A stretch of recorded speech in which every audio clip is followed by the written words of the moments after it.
दोस्तों नमस्कार, मैं एसकेपी ट्रिपल एस पॉइंट में आपका स्वागत करता हूं।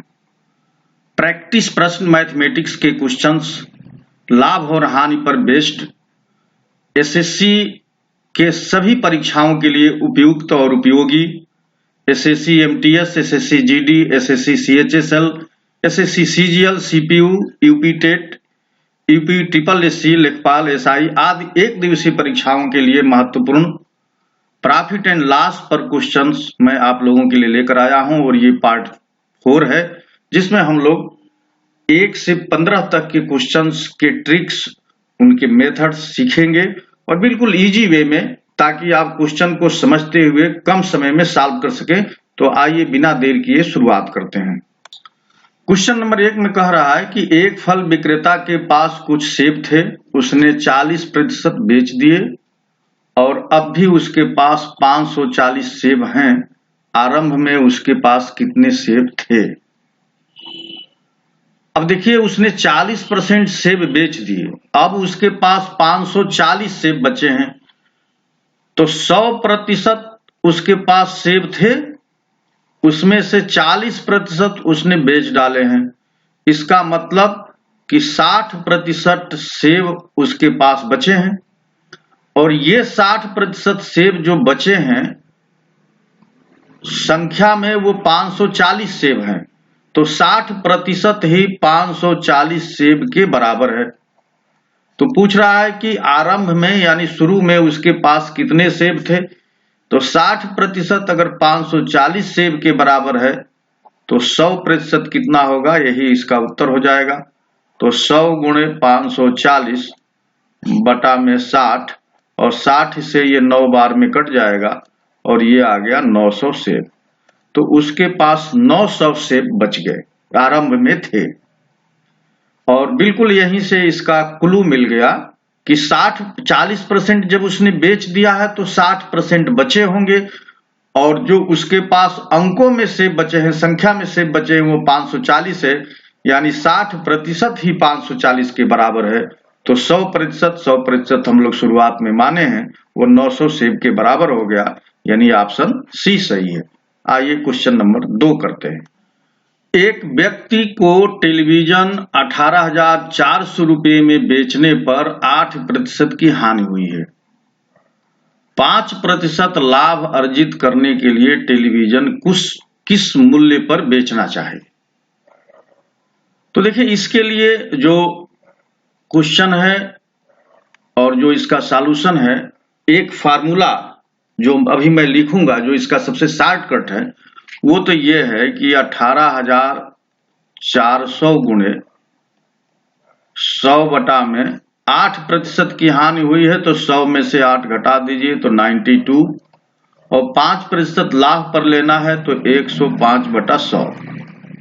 ये इसकी गणित हो गई। यही मैथमेटिक्स यूज एक लाइन का है। अब इसमें देखिए, ये 100 से 100 कट गया और ये देखिए, ये 2 बार में कट जाएगा। 2 दूना 4, 2 नवा 18, तो ये 2 बार में कट गया, तो ये 200 हो गया। अब इसका गुणा कर दीजिए यहां पर, 2 5 10 और 2 एकम 2, तो ये आपका आ गया 21,000। किस मूल्य पर बेचना चाहिए? 21,000 पर बेचना चाहिए। अब ये तो रहा इसका शॉर्ट ट्रिक। अब ये हुआ कैसे है, कैसे ये आया है, ये बात मैं आपको समझा देता हूं। देखिए, क्वेश्चन में ये दिया है सेलिंग प्राइस। इस सेलिंग प्राइस पर बेचने पर 8% की हानि हुई है। तो मान लीजिए कि उसकी कास्ट प्राइस ये है और कास्ट प्राइस पर 8% हानि को कैसे लिखते हैं? 92 अपान, यानी 100 में से 8 घटा देंगे बटा 100, और ये सेलिंग प्राइस के बराबर होता है। तो यहां से आपको कास्ट प्राइस क्या मिल जाएगी? यहां से कास्ट प्राइस मिल गई सेलिंग प्राइस गुणे 100 बटा में 92। अब देखिए, जब ये कास्ट प्राइस हो गई और इस कास्ट प्राइस पर उसे 5% का लाभ लेना है, तो कास्ट प्राइस पर 5% का लाभ लेने के लिए 100 में 5 जोड़ देंगे तो 105 बटा 100, और ये आ जाएगा नई सेलिंग प्राइस T1। नई सेलिंग प्राइस आ गई। अब कास्ट प्राइस की जो वैल्यू है वो यहां से रख दें, तो देखिए ये सेलिंग प्राइस पहले वाली और गुणे 100/92 गुणे 105/100, और ये आपको नई सेलिंग प्राइस दे देगा जिस मूल्य पर बेचने पर 5% का लाभ हो रहा है। और यही फार्मूला देखिए यहां पर यूज किया गया है। ये जो सेलिंग प्राइस है, अब देखिए ये सेलिंग प्राइस 18,400 दिया है, तो यहां पर 18,400 लिख देंगे गुणे 100/92 गुणे 105/100, और यही सेलिंग प्राइस आ गई है। तो इसी क्वेश्चन को या इस चीज को हम लोग इस रूप में इसे यूज कर सकते हैं, क्योंकि बार बार इतने लिखने की जरूरत नहीं होगी। जब भी आपको इस तरह के क्वेश्चन मिलेंगे, डायरेक्ट हम लोग ये ट्रिक यहां पर यूज कर लेंगे इसका, और तुरंत आंसर एक लाइन में हमको मिल जाएगा। तो आई होप कि ये बात आपको समझ में आ गई होगी कि किस तरह से ये चीज हमने लिख करके और इसे तुरंत सॉल्व कर दिया था। आइए क्वेश्चन नंबर 3 की बात करते हैं। क्वेश्चन नंबर 3 में दिया है कि सामान का 1/3 हिस्सा प्रति 15% लाभ पर बेचा जाता है, सामान का 25% हिस्सा 20% लाभ पर बेचा जाता है, और शेष सामान 10% हानि पर बेचा जाता है। यदि पूरे लेन देन में 350 रुपए का लाभ अर्जित किया जाता है तो सामान का वास्तविक मूल्य कितना था। देखिए इस क्वेश्चन में यहां पर देखिए कि 1/3 शब्द दिया है, उस सामान का 1/3, तो यहां पर भिन्न में दे दिया, और दूसरे लाइन में सामान का 25%, तो यहां पर प्रतिशत में दे दिया, और फिर शेष जो है 10% हानि पर बेचा जाता है। तो ये शेष को ये नहीं बताया कि वो प्रतिशत में है कि भिन्न में है, तो हम लोग जो है सबको भिन्न में बदल लेंगे। तो मान लीजिए कि वो सामान शुरू में 1 था, अभी ये बदल जाएगा, तो 1 का 1/3 माने 1/3, और 25% हिस्सा का मतलब 1/4, 25% को हम लोग 1/4 लिखते हैं। तो 1/3 और 1/4 ये यूज हो गया, तो कुल कितना यूज हो गया, देखिए इनका लघुत्तम, तो ये 7/12 भाग यूज हो गया, यानी 12 में से 7 यूज हो गया, तो कितना बचा होगा 5/12, ये शेष बचा है। तो इसको हम लोग भिन्न में देखें, तो अब जो 1 है वो हमारा 12 के बराबर आ गया, ये जो 1 है, अब वो एक समान नहीं है, अब ये टोटल कुल जो सामान है, कुल सामान जो है, सामान की संख्या ये 12 हो गई। अब प्रत्येक सामान का जो मूल्य है, प्रत्येक सामान का जो मूल्य है हम लोग 1 रुपया मान लेते हैं, तो 12 सामान है तो 12 रुपया होगा, ये मान लेना पड़ेगा। अब इससे फायदा क्या हुआ, देखिए 12 में से यहां पर देखिए 12 का 1/3 कितना हो जाएगा 4, 12 का 1/4 3, 12 का 5/12 5, तो 12 में से 3 पार्ट 4 पार्ट ऐसे बेच दिया गया। तो अब देखिए शुरुआत में 12 का 1/3, अब आपके पास टोटल सामान 12 है, तो इसका 1/3 करेंगे तो 4 सामान हुआ, 4 सामान हुआ, और एक सामान 1 रुपये का है, तो 4 सामान 4 रुपये का हुआ। देखिए तो इसे 15% लाभ पर बेचा जाता है। इसी तरह से 12 का 1/4 लेना है, तो ये हुआ 3 सामान, ये 15% लाभ पर बेचा जाएगा, और ये तीसरा वाला जो है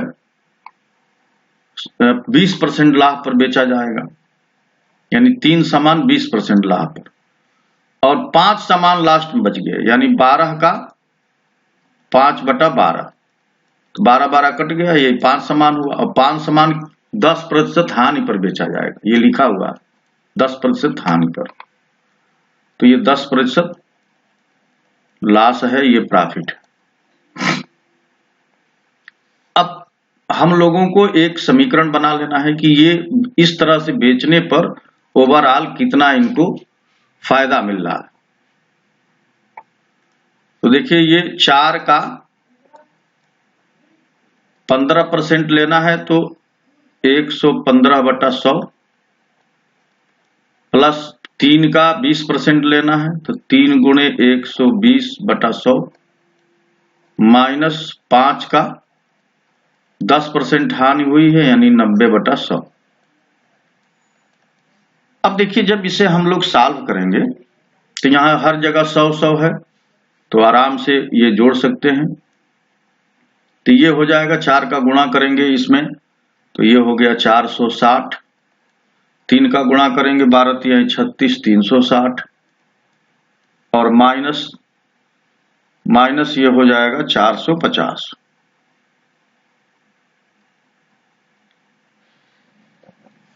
अच्छा इसे भी जोड़ लेंगे, यहां तो 90% घटा ही दिए, इसको घटाना नहीं है, जोड़ ही लेना है। अब ये बटा में 100 तो ये टोटल जोड़ने पर हम लोगों को आ जाएगा 1270। 1270/100, एक जीरो काट दिए, ये आ गया 12.7। अब यहां पर जो बात करनी है कि पहले कुल सामान कितने थे, तो देखिए 12 सामान थे, तो कुल मूल्य कितना हो गया सामान का, कुल मूल्य 12 सामान है, एक सामान का 1 रुपया माने तो 12 रुपया हो गया। और इस रीति से आपने बेचा, इस मेथड से बेचा तो 12 रुपया 70 पैसा मिला।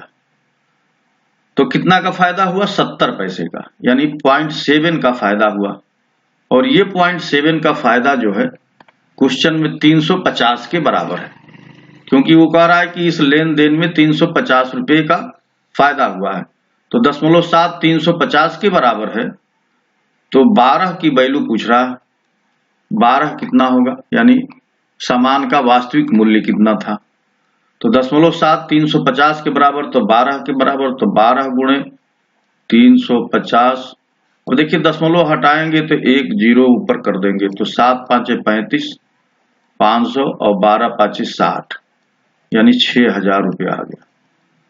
तो सामान का जो वास्तविक मूल्य था वो आ गया 6000 रुपये। देखिए इस क्वेश्चन में जो बात हम लोगों ने किया है वो ये कि क्वेश्चन सामान की जो संख्या है वो भिन्न में भी है और प्रतिशत में भी है, तो सबको हम लोगों ने भिन्न में बदल लिया है। यहाँ आपने देखा कि सबको भिन्न में बदल लिया और कुल सामान हम लोगों ने 12 मान लिया। अब 12 के हिसाब से 4 सामान और एक सामान की वैल्यू 1 रुपया मान लिया तो 15% लाभ। 12 का 1/4 3 सामान हुआ तो 20% लाभ पर बेचा गया। 12 का 5/12 5 सामान हुआ, उसे 10% हानि पर बेचा गया। और सबको यहाँ जोड़ लिए कि इस तरह से बेचने पर उनको कितना लाभ हुआ। तो इस तरह से बेचने पर 12 रुपया 70 पैसे में वो सामान बिका और खरीदारी हुई थी उसकी 12 रुपये में, यानी 70 पैसे की, यानी 0.7 का फायदा हुआ। ये 0.7 का फायदा क्वेश्चन में 350 के बराबर है। तो 12 यानी वास्तविक जो सामान था उसका मूल्य आ गया 6000 रुपया। तो आई होप कि ये बात आपको समझ में आ गई होगी, क्योंकि मैंने काफी डिटेल से आपको पूरा बता दिया है। आइए क्वेश्चन नंबर 4 करते हैं। अब यहां दिया है कि किसी सेल में इत्र विक्रय मूल्य पर 25% छूट के साथ उपलब्ध है। यदि सेल में इत्र का मूल्य 6873 रुपया है तो इत्र का विक्रय मूल्य कितना है। अब देखिए जो इत्र, मान लीजिए ये इत्र की शीशी है और इस पर एक MRP दर्ज है, विक्रय मूल्य, जिसको हम लोग MRP कहते हैं कि इतने में ये बिकेगा, और उस पर 25% छूट दिया जा रहा है। तो इस MRP को मैंने X मान लिया और इत्र जो है इतने रुपये में मिला सेल में, अब ये इतने रुपये में बेचा जा रहा है। तो इस X पर, यानी जो इस पर विक्रय मूल्य अंकित है उस पर 25% की छूट है, यानी 75% ही पैसा लिया जा रहा, और ये बराबर है 6873। तो 25 तिया 75, 25 चौके 100 और 3 से कट जाएगा। 3 दूनी 6, 3 दूनी 6, 3 नवा 27, 3 एकम 3, तो x बराबर हो गया 2291 गुणे 4। देखिए 4 एकम 4, 4 नवा 36 के 6, 3 4 दूनी 8, 3 11, 4 दूनी 8 और 1 9, 9164 रुपया। तो उस पर जो MRP थी या जो विक्रय मूल्य अंकित था वो आ गया 9164 रुपया, और ये ऑप्शन सी सही है, 9164 रुपया। तो ये क्वेश्चन आपको आराम से समझ में आ गया होगा कि किस तरह से इस पर बात की गई है। आइए क्वेश्चन नंबर 5 की बात करते हैं। देखिए क्वेश्चन नंबर 5 में दिया है कि 846 रुपये में एक गिटार बेचने पर राखी को 6% की हानि होती है। 8% का लाभ प्राप्त करने के लिए रीमा को गिटार किस मूल्य पर बेचना चाहिए। तो शुरुआत में क्वेश्चन नंबर 2 में जो हम लोगों ने सेलिंग प्राइस के लिए यूज किया था कि ये भी सेलिंग प्राइस है, इस सेलिंग प्राइस पर बेचने पर 6% की हानि हो रही है, यानी ये सेलिंग प्राइस इतने रुपए में बेचने पर 6% की हानि होती है। तो 846 गुणे 100 अपान 6%, यानी 100 में से 6 घटा देंगे तो ये 94 हो जाएगा। अब इनको 8% लाभ चाहिए तो 108 बटा 100 पर बेचा जाएगा। अब ये कट गया। अब ये देखिए ये 94 से 846 कट जाएगा। 9 बार में 9 चौके 36, 9 नवा 81 और 4 81 और 3 84, तो ये 9 बार में कट गया। और 9 का 108 में गुणा करेंगे तो 9 8 72 और 9 एकम 9, यानी 972 रुपया इसका प्राइस आ गया, यानी इस मूल्य पर बेचने पर 8% का लाभ होगा। तो ये वही फार्मूला है जो हमने आपको बताया कि किस तरह से इसे निकाला जाता है। ये सेलिंग प्राइस है पहले वाली, ये नई सेलिंग प्राइस आ जाती है। तो इस प्रकार से 972 रुपया हम लोगों ने पा लिया। आइए क्वेश्चन नंबर 6 की बात। देखिए समतुल्य बट्टा इसमें निकालना है। 7%, 12%, 5% के क्रमिक छूटों के समतुल्य एकल छूट ज्ञात कीजिए। तो जो समतुल्य बट्टा या छूट होता है, इसको बट्टा भी बोलते हैं। अगर मान लीजिए कि बट्टा M, N और P में छूट मिल रहा है, M%, N% और P% का, तो एक फार्मूला होता है नेट डिस्काउंट परसेंट। तो ये होता है M, अगर ये 2 के लिए ही है तो M plus N minus M into N अपान, ये डिस्काउंट मिलेगा 100। तो ये 2 के लिए निकाल लेंगे, फिर तीसरा को उसमें ऐड कर लेंगे। तो यहाँ पर M की जगह पर 7 है और N की जगह पर 12 है, तो यहाँ पर 7 धन 12 माइनस 7 गुणे 12 बटा में 100। तो देखिए ये 12 और 7 19 हो गया। 19 में से 12 7 84, 84 में 100 से भाग देंगे तो 0.84 हो गया। तो अब यहाँ 19 में से 0.84 निकाल लेंगे। 10 में से 4 गया 6 और 9 में से 8 गया 1 और यहाँ 8 बचा, तो ये फाइनली आ गया 18.16%। ये डिस्काउंट आ गया, लेकिन अभी 5% के साथ भी इसे निकालना है। तो यहाँ हम इसे 5% के साथ निकाल लेते हैं फिर से। तो इसका यूज करेंगे 18.16 प्लस 5 माइनस 5 गुणे 18.16 बटा में 100। तो देखिए 18 5 23, 23.16 आ गया और माइनस, अब इसमें 5 से गुणा करेंगे, 5 6 के 30, 5 एकम 5 3 8, 5 8 40, 0 4, 5 एकम 5 4 9 और ये 100 से भाग देंगे। तो ये हो जाएगा 23.16 माइनस 0.908। अब इसमें को घटा देते हैं। देखिए 23.160 में से 908 माइनस कर देंगे तो ये हो जाएगा 10 में से 8 गया 2, यहाँ बचा 5, 5 लिख देंगे, यहाँ बचा 11 में से 9 गया 2 और यहाँ बचा 2, तो 22.52% फाइनली आ गया। 22.252% का नेट छूट मिलेगा, नेट डिस्काउंट मिलेगा, और ये है ऑप्शन बी। तो इस तरह से थोड़ा सा ये लेंदी हो जाता है, मतलब अगर कटने वाली चीज रहती तो बहुत आसानी से हो जाता, लेकिन इसमें दशमलव आ गया, बिल्कुल इजीली ये कटा नहीं, तो थोड़ा सा कैलकुलेशन इसका लेंदी हुआ। तो समतुल्य बट्टा निकालने के लिए इसी फार्मूले का हम लोग यूज करेंगे। एक और तरीका है जिससे आप समतुल्य बट्टा को कैलकुलेट कर सकते हैं, तो वो तरीका भी लेंदी ही हो जाता है। इस तरह से जब संख्याएं रहती हैं, अगर 7, 12, 5 है तो उसके लिए तो लेंदी होना ही है। आइए क्वेश्चन नंबर 7 की बात करते हैं। क्वेश्चन नंबर 7 में दिया है कि एक इलेक्ट्रिक हीटर को 12% के लाभ पर बेचा गया। यदि इसे 5% कम मूल्य पर खरीदा जाता और 180 रुपया कम में बेचा जाता तो 10% का लाभ होता, तो इलेक्ट्रिक हीटर का क्रय मूल्य कितना है? देखिए, इसको बहुत आसानी से हम लोग कर सकते हैं। मान लीजिए इलेक्ट्रिक हीटर का क्रय मूल्य 100 रुपया था, करें इसे 12% के लाभ पर बेचा जाता तो अब ये 112 रुपये का हो जाता। यदि इसे 5% कम मूल्य पर खरीदा गया होता, यानी 5% कम पर खरीदा गया होता, तो 95 पर खरीदा गया होता, और 10% अगर लाभ लेते तो 95 गुणे 110 बटा में 100, 1 जीरो से 0 कट गया, 5 से 5 दूना 10, 19 पंचे 95, तो 19 गुणे 11 बटा में 2 आ गया।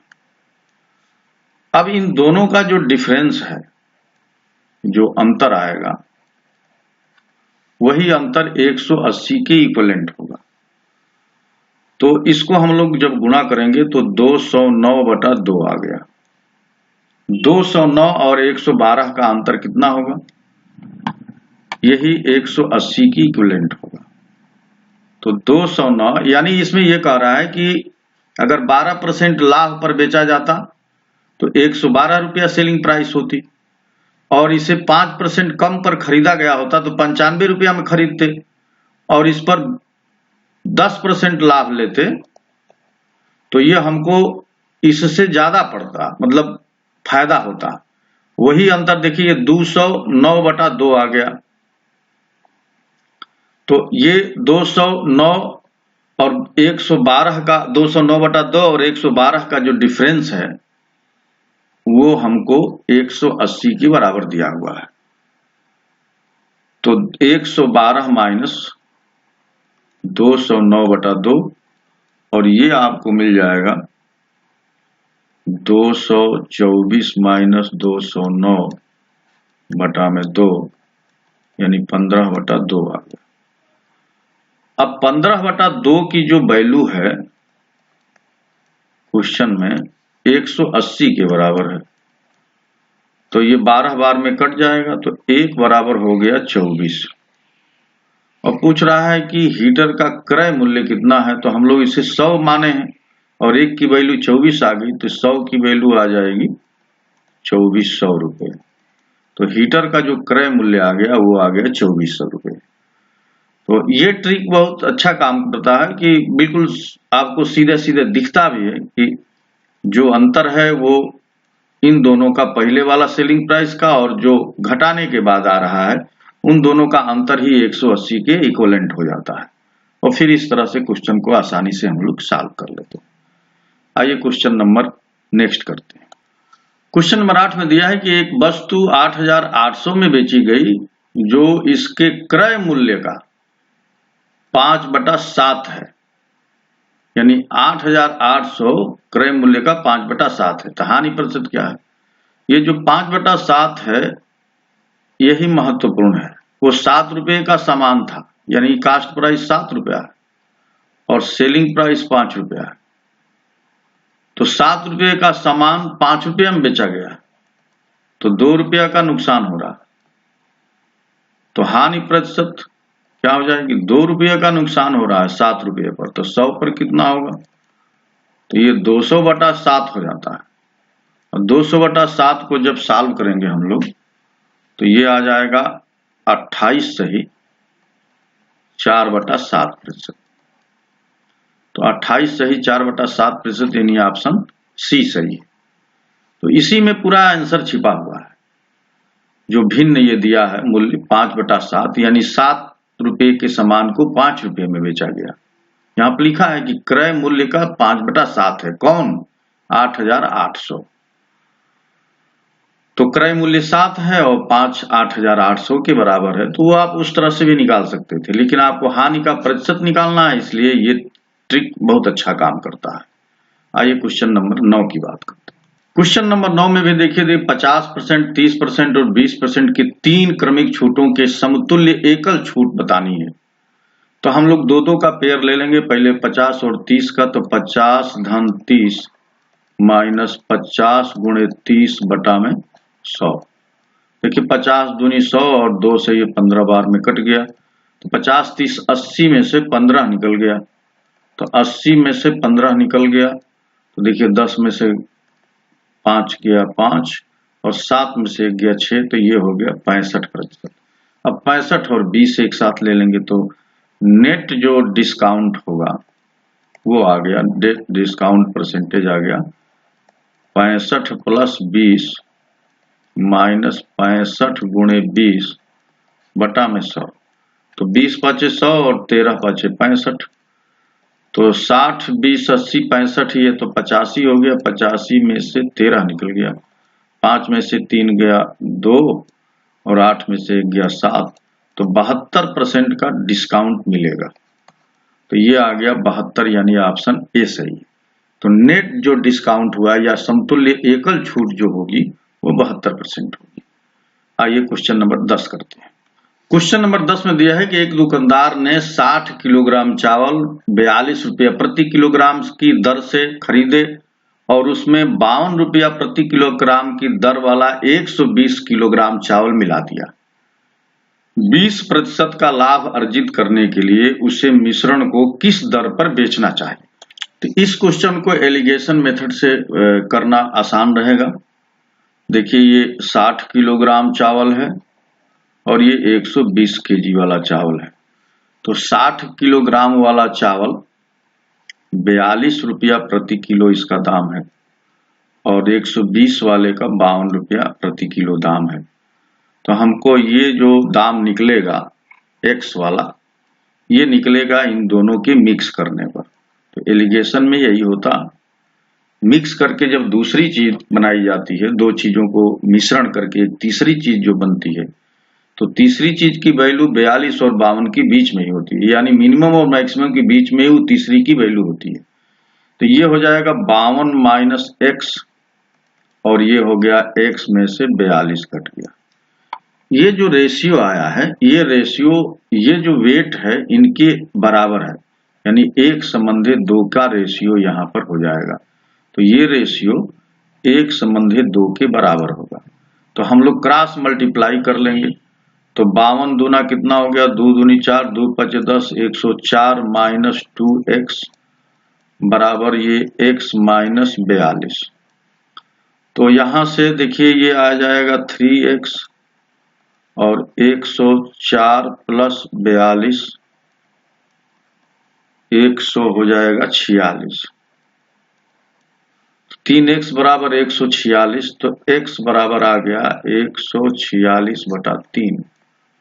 ये आ गया कास्ट प्राइस, यानी इन दोनों प्रकार के चावल को मिलाने पर जो तैयार होगा माल 60 और 120 यानी 180 किलो माल तैयार होगा और 180 किलो माल जो तैयार होगा उसकी कीमत 146/3 रुपये प्रति किलो आ रही। अब इस केजी को एक 20% के लाभ पर बेचना है। तो x का 20% लाभ यानी 120/100 बराबर 146/3 गुणे 120/100। देखिए 3 से ये 40 4 बार में कट गया, तो ये कट गया। 2 दूना 4 और 2 पाँचे 10। ऊपर देखिए 2 छके 12, 2 चौके 8 1 9, 2 एकम 2, 292/5 हो गया। और इसे जब हम लोग भाग देंगे तो 5 पाँचे 25 4 और 5 8 है 40, तो 58 रुपया 40 पैसे की करीब आएगा। तो उसका जो रेट होगा यानी 58 रुपये 40 पैसा में जब बेचेंगे तो 20% का प्रॉफिट होगा, और वो ऑप्शन नंबर बी है और यही आपसे पूछ रहा है। तो एलिगेशन से ये क्वेश्चन थोड़ा सा इजी हो गया, जल्दी हो गया। आइए क्वेश्चन नंबर 11 की बात करते हैं। क्वेश्चन नंबर 11 में है कि एक वस्तु को 242 रुपया 50 पैसे में बेचने पर 3% की हानि होती है। यदि वस्तु को 13% के लाभ पर बेचा जाए तो विक्रय मूल्य क्या है? देखिए, इस कॉन्सेप्ट पर कई क्वेश्चन आए हैं। तो 242.5 गुणे 3% हानि यानी 100/3 यानी 97, और इतना लाभ लिया जा रहा है यानी 113/100। ये जो इतना निकल कर आता है ये वास्तव में कास्ट प्राइस निकल कर आती है इस सेलिंग प्राइस पर 3% हानि पर। अब इस कास्ट प्राइस पर 13% का लाभ लेना है तो ऐसे लिखते हैं। अब इसे हम लोग सॉल्व कर लें। देखिए, ये 100 से 100 कट गया और यहाँ पर नीचे 10 आ जाएगा, तो इसे 242.5 को 97 से हम लोग भाग देंगे, तो ये 2.5 बार में कट जाता है। तो 2.5 बार में कट गया। अब 2.5 इंटू 113 हो गया। अब जब इसे गुणा करेंगे तो ये आता है 282.50। तो 282.50 इसका विक्रय मूल्य होगा, जिस पर बेचने पर 13% का प्रॉफिट होगा। आइए क्वेश्चन नंबर 12 करते हैं। क्वेश्चन नंबर 12 में दिया है कि एक दुकानदार ने अपने स्टॉक का 1/4 हिस्सा 25% के लाभ पर और शेष स्टॉक को 19% के लाभ पर बेचा। उसका कुल लाभ प्रतिशत ज्ञात करें। तो मान लीजिए कि उसका स्टॉक 100% है, यानी जो उसका सामान है वो 100 है, और प्रत्येक सामान का मूल्य जो है 1 रुपया है। तो 100 सामान का मूल्य भी 100 रुपये के बराबर हो गया। अब इससे फायदा क्या होता है? देखिए, सामान की संख्या 100 मान लिए और प्रत्येक सामान का मूल्य 1 रुपया मान लिए, तो पूरे सामान का मूल्य 100 रुपया हो गया। इससे फायदा क्या है? फायदा यह है कि कह रहा है कि एक दुकानदार ने अपने स्टॉक का 1/4 हिस्सा, 1/4 मतलब 25% हिस्सा, तो 100 का 25% 25 ही होगा। अब ये 25% को उसने 25% के लाभ पर बेचा, यानी 125/100, क्योंकि 25 जो सामान है उसका दाम भी 25 रुपया है। तो अब ये देखिए आसान हो गया, 25 चौके 100 यानी 125/4 रुपया आ गया। अब 25% उसने बेच दिया तो उसके पास 75% स्टॉक बचा, शेष स्टॉक 19%, 75% को 75 रुपया हो जाएगा 19% के लाभ पर, यानी 119/100। तो 25 तिया 75, 25 चौके 100, 3 9 27 के साथ 2 3 एकम 3 2 5 और 3 एकम 3 357/4 रुपया ये हो गया। अब टोटल ये दोनों का जो योग होगा वो उसका फायदा हुआ, बेचने पर कितना फायदा हुआ ये पता चल जाएगा। तो 125/4 धन 357/4, इनको जब हम लोग जोड़ेंगे तो ये हो गया 482/4। देखिए 7 5 12, 5 2 7 1 8 और 3 1 4।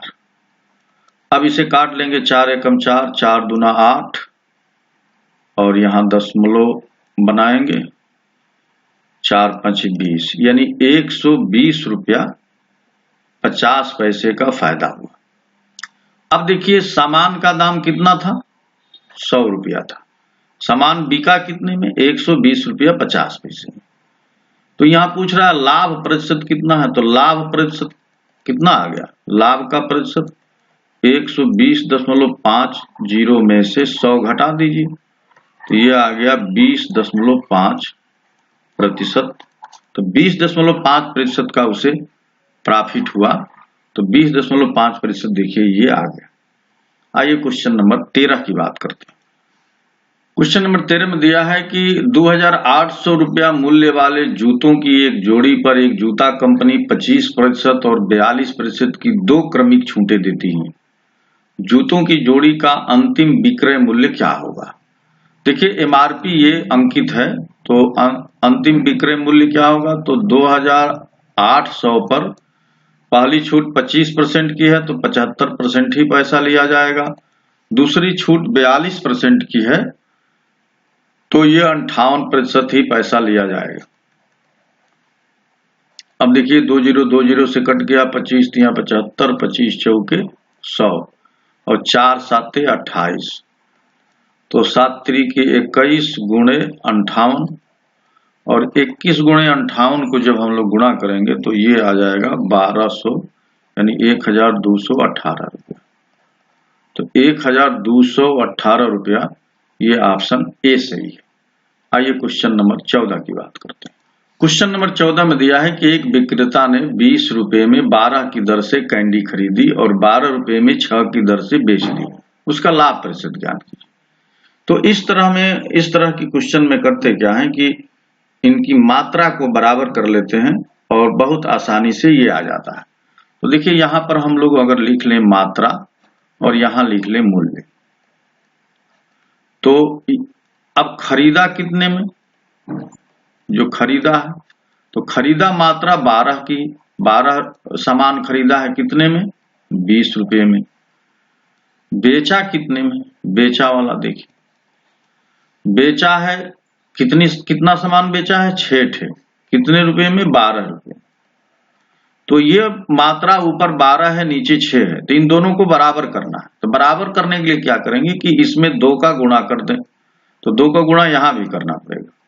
तो ये देखिए 20 है और ये आ गया 24 और यहाँ सामान 12 है और यहाँ भी सामान आ गया 12।